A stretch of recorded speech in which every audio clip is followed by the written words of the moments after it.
je vais essayer de faire bénéficier les amateurs passionnés d'espresso d'un de mes trucs, après avoir bénéficié de ceux des autres, notamment pour le réglage de mon broyeur Solis qui maintenant, grâce à Internet, fait la bonne mouture. Ceci concerne le tamper et la bataille déjà bien engagée entre les tampers plats et les tampers convexes.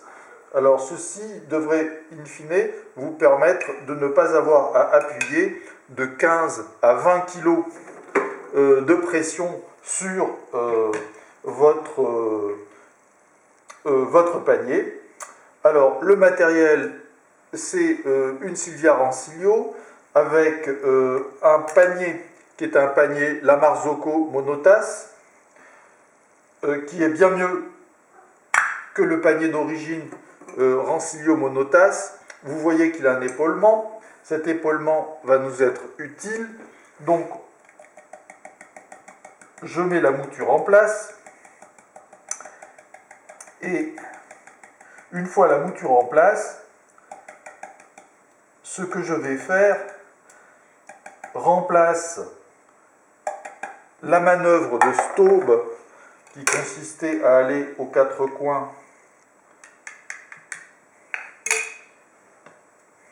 du panier en tournant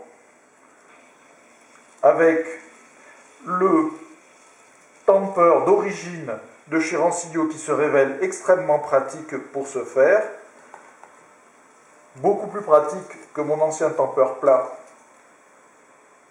dont je me suis débarrassé. Je l'ai donné, il était peut-être très beau mais finalement beaucoup moins utile que celui-ci.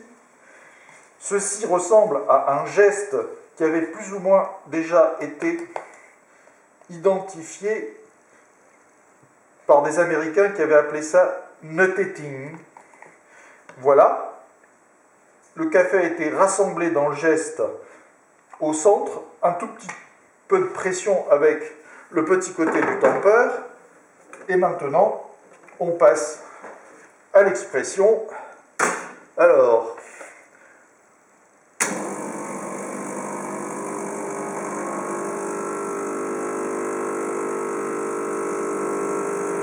comme on peut le voir, ça fait un bel espresso avec un crémat de bonne qualité. Voilà, peut-être que maintenant ça peut se voir un peu mieux.